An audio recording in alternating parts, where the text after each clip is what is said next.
Hola a todos, ¿cómo están? Bienvenidos a la clase de historia del día de hoy. Hoy vamos a trabajar la independencia de las colonias norteamericanas.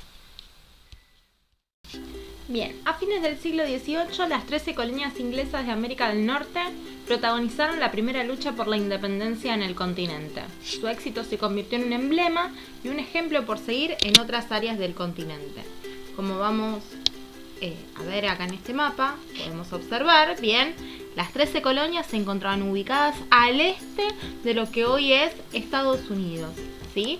Estas 13 colonias son las que se van a independizar, eran colonias inglesas, se van a independizar de la colonia y justamente van a sentar precedente, bien, para el resto de las revoluciones que se van a dar. Por eso es que dice que su éxito se convierte en un emblema y un ejemplo por seguir en otras áreas del continente.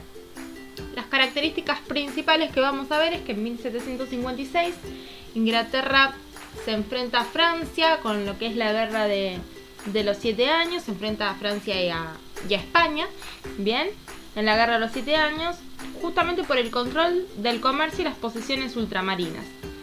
El conflicto va a concluir en 1763 con la victoria de Inglaterra y esto pone la economía de este país en graves problemas. Por este motivo es que el gobierno inglés decide imponer una política centralista en sus colonias en América y el Parlamento dispone del cobro de nuevos impuestos para obtener recursos. En 1764 la corona lo que hace es crear nuevos aranceles para las colonias sobre diversos artículos que se producían como el té, el azúcar, el vidrio y el papel.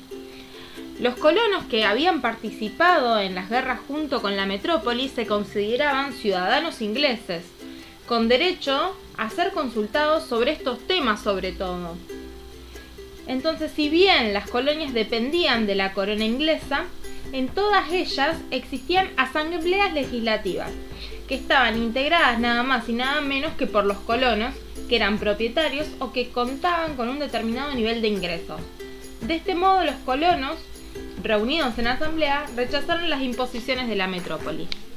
Para 1773 se produce una fuerte conmoción en Boston cuando el rey inglés decidió darle la concesión a las compañías de las Indias Orientales el monopolio para vender el té. Esta medida perjudicaba a los comerciantes americanos que se dedicaban al transporte y a la reventa de té inglés en América. A modo de protesta, organizaron una revuelta en la que arrojaron al mar 3 cargamentos de té.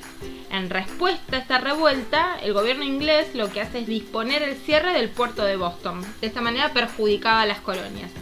Y el reemplazo de las autoridades locales por otras británicas. Y el sometimiento de la región a un sistema militar. Para 1774 se organiza el primer congreso en Filadelfia, con representantes de varias colonias, que lo que querían justamente era pedirle al rey que cambiara su política. La respuesta fue negativa por parte del rey. De esta manera, en 1775 se junta en un segundo congreso en Filadelfia, al que designan a George Washington para que organizara un ejército y lo nombran comandante en jefe.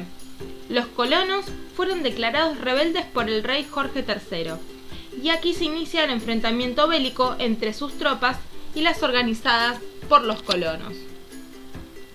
Mientras se desarrolla el conflicto bélico, el 4 de julio de 1776, el Congreso de Filadelfia declara la independencia de los Estados Unidos de América. Fue el primer país del continente en romper con los lazos coloniales. Luego de 8 años de lucha, los americanos ganaron la guerra. Contaron con el apoyo militar y financiero de Francia y España, rivales tradicionales de Inglaterra. En 1783 la corona reconoció oficialmente la independencia de las colonias. Fue necesario de esta manera organizar este nuevo estado que había surgido. En 1787 se aprobó en Filadelfia una constitución.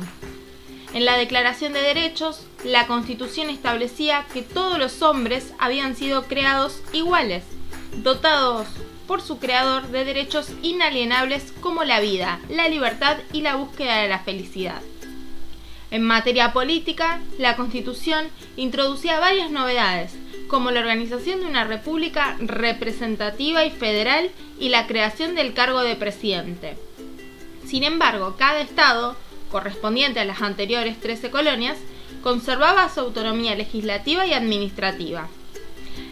Las autoridades nacionales existían y eran representadas por el Poder Ejecutivo, Legislativo y Judicial. El Poder Ejecutivo estaba a cargo del presidente con 4 años de mandato. El primer presidente electo fue George Washington para ocupar este cargo.